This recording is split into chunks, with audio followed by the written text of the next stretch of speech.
I'm Jess, and it's so great to be with you for a few moments today. Welcome to Kingston Standard Church, our online version. I'd love to invite you to connect with us online or in person. If you're in the Kingston area, come on out. We would love to see you. If you're limited to online connection though, not a problem. Just be sure to check out our website for at-home worship resources. But in the description box of this video, you're going to find the link to our website. As well, you can always follow us on YouTube and like us on Facebook, and be sure to subscribe to both so that you'll stay up to date on all the new content when it's posted. We have a variety of resources available to families and kids on both Facebook and YouTube, so if this is your first time joining us, or if you've been here before, we want to encourage you to go ahead and check that out. Because our mission is to equip families for the conversations that they have together to learn and grow and follow Jesus.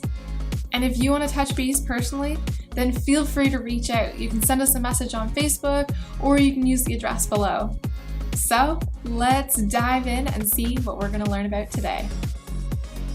Occasionally, I'll stop and think about some of the surprise gifts that I've received over the years. All of us have some kind of a story about a surprise gift somewhere along the way.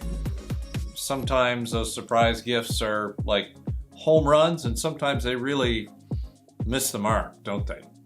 I remember one when I was about 9 years old. I was given this by a relative who I'm sure meant well, but as I opened it up and I pulled out this glass wind chime, as a 9-year-old, in my mind I'm thinking, this isn't something I need, I play with. It's not an action figure, it's not anything that I would use.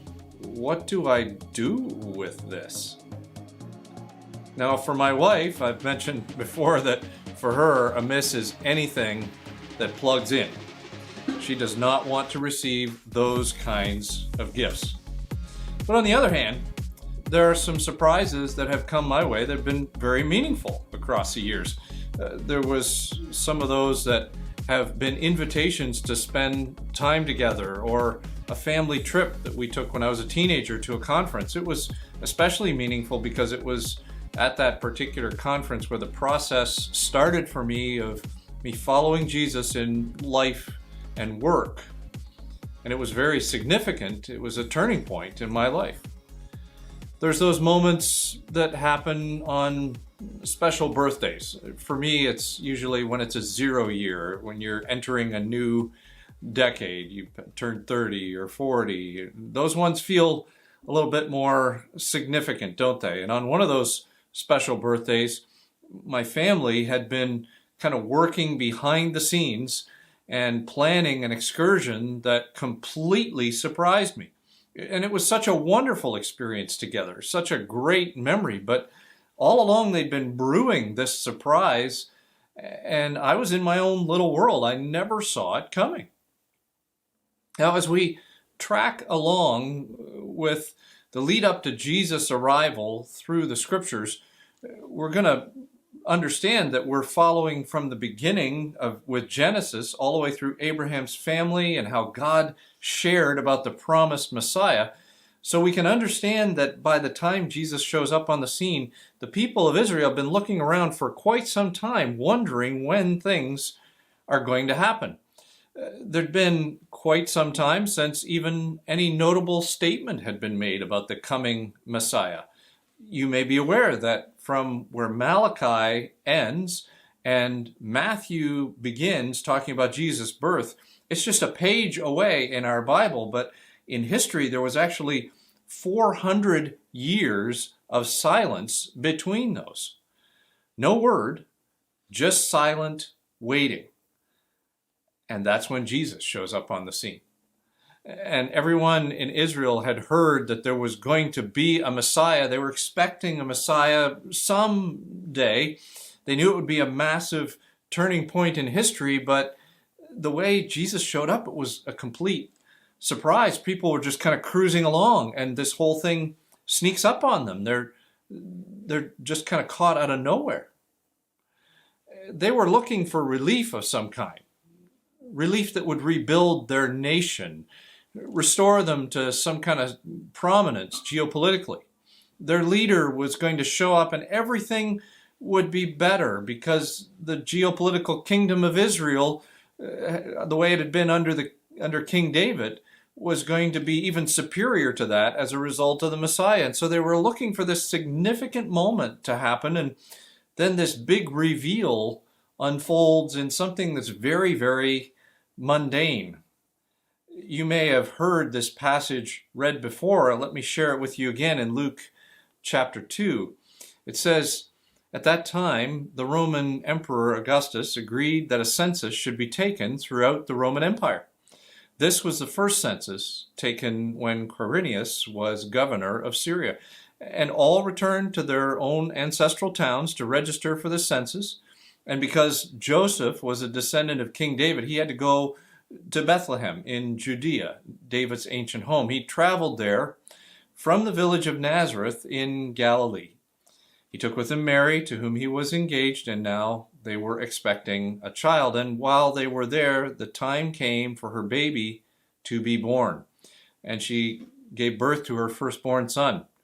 She wrapped him in snugly in strips of cloth and laid him in a manger because there was no lodging available for them." Now, everything had been pointing this way. There'd been signs, there'd been hints, there'd been comments, things that maybe didn't make as much sense as they were looking into them as they did after they looked back on them. But in the surprise way that Jesus showed up, so many people in that day were just going about their thing. And in many ways, that's part of the reason why they missed it all. They were waiting for this significant moment with God, and they missed the simple one. Now, when we look at it now, of course, it makes total sense to us. We're looking back on it, and we can realize this makes sense. Jesus arrived the way he did, and when he did, and how it all went down. But in the moment, as we said, it went right past the people who were standing right there in the middle of that moment. Could you imagine if they would have known? Could you imagine the horror of an innkeeper who would have turned them away? Could you imagine, would they really have treated the Messiah the way they did? Do you think anyone would have moved out of their space in the inn if they would have known that this was the Messiah? Those people and so many more missed what it took to make space for Jesus. Now, my grandfather was a man of routines. He had breakfast every day at 8 a.m. and lunch sharp at 12 noon and supper at 5 p.m. right on the dot, and a snack in the evening around 9 o'clock, 9:15 if he was kind of getting off his routine. You can learn a lot about the man from his patterns. As a matter of fact, I remember as a teen thinking about the fact that his routine helped me to know so much about him. The same time every day he would get his mail and read his paper and watch TV, etc. And you had no wondering as to what he was up to. You could look at your watch and say, well, it's 9:30, he's headed to get his mail. And oh, it's noon, he's having lunch. And it's Tuesday, so it's grocery day. And it's Saturday evening, so he's watching the hockey game. It's 10:30, he's in bed. I mean, his pattern revealed so much about him that you could understand and maybe even anticipate a little bit about what he was up to. Now, I wonder if it's possible in the surprise of Jesus' arrival, maybe, just maybe, are we getting a bit of a hint of some patterns God is revealing about himself? Because we can look at this after the fact and we can see some really cool things that are in the whole picture. After all, many of us are very familiar with the details of Jesus' birth. Many of the people in that day were occupied, sometimes like us, with just different aspects of daily life, with work and money and family and illness and community expectations. And it's really easy for us to analyze and criticize people when we look back on a situation. People often do that all the time when it comes to, the way people acted in certain days and times. that's different than the one we're in. I mean, people look back and we see, well, why didn't they do something? Or why wouldn't they have responded? If I was there, I would have done this. And it's a lot easier for us to judge when it's all over and we have the whole picture. It's like that statement I know my mother used to make, which was hindsight is 20/20 vision. You can always see better looking back. Or like the fan in the living room who is criticizing the athlete on the screen. But today, looking back can actually give us an opportunity to consider what it might mean to make space for Jesus, to have cause for a pause. In the way that people might have missed him, we get an opportunity now to look back and try and catch up with his activity. We get to learn from the way that they missed it so we don't have to miss what God is doing. And it's our expectations that we really often battle with, isn't it? Because God continues again and again to find ways to be able to respond to us and to the world around us that are completely unexpected. I mean, check this out. As we think about Jesus' arrival, it was wrapped up in unexpected circumstances. I mean, it's clear this was not the situation that people were looking for. It was a scandalous backstory of a young couple with an unplanned pregnancy. It looked just like another baby from a teen mom in the mix of life. The innkeeper knew the mortality rate for infants is probably not great in that particular era. Maybe let's just hope he survives, let alone under these circumstances. I mean, I'm kind of in the middle of a big time in my life. My resources are all taxed to the max, and there's really not a great space I've got in the inn for the mess of what's going to be involved with a birth. This is not a good time. I'll have to move people around. I mean, that's not going to be easy. They're going to be inconvenienced. It's better to keep this outside. Take care of that out there in the stable. Let's not inconvenience ourselves or even other customers. And because Jesus' arrival was wrapped in unexpected circumstances, well, the innkeeper at the very least and many others missed it. Flew right past them. Jesus' arrival was also wrapped up in an unexpected time, right? This wasn't really a timing that they were looking for. There'd been so many years of silence. They wondered if this was even still going to happen, but yet in the back of their mind, they were still hoping it would. But yet it was exactly the right time. Right on time, as a matter of fact. So many things about spreading the good news of Jesus at this particular key moment in history were more available, were better than what they could have ever been in eras before. It was a growing and better navigation of the seas, and there was an elaborate system of roads that had been built by the Romans at that particular time. As people were still occupied with so many different things, some of these things didn't seem as significant. They were in an era of relative peace, but for most folks, it was a troublesome time, and it was an inconvenient time. There was this census that the government was imposing upon them. It was a precursor to more tax that they decided that needed to be imposed. A frustrating time where everybody's got to travel and deal with the challenges of their personal economies being disturbed in a way they couldn't control. It was a busy time. And all this had created significant mobility, added extra activity to people's lives, all kinds of extra concerns, and they had so much to do. As a result, the majority of people, even people who maybe would have noticed, didn't catch what was happening. They were paying attention to so many other priorities, and there was not a lot of stopping that was happening around to pay attention to a baby being born in a cave. Life just kind of marched on with full swing. So in this uncommon time, we see how it was right on time, but people didn't even seem to take or have the time. But Jesus' birth was also wrapped up in this unexpected setting. right? I mean, this was far from the setup that anyone expected to happen. A stable? Really? I mean, we have the whole stable as a sentimental, ideal setting for us now. But there's a good chance in that part of the world, like we mentioned, that this was a cut in the rock that was a cave. And so it was dark and dank, kind of probably a little damp. Kind of ironic that he entered the world in a cave, right? In our mind and in our recreations, we kind of clean up the setting, and we have animals in the picture, but this was a place where animals kind of did their thing, where they ate and slept and etc.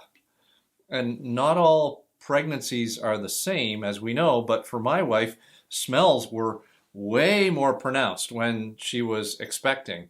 So a pregnant woman giving birth to in a cave with all the creatures and the smells and all that part of the thing too, even the creepy crawly creatures that you would expect in a cave in the Middle East.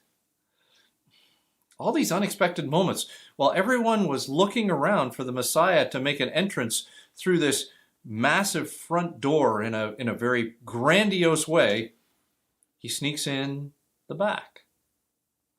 And when we think about this, really is the way God operates in a lot of things, isn't it? I mean, with an approach that's unlikely or unexpected.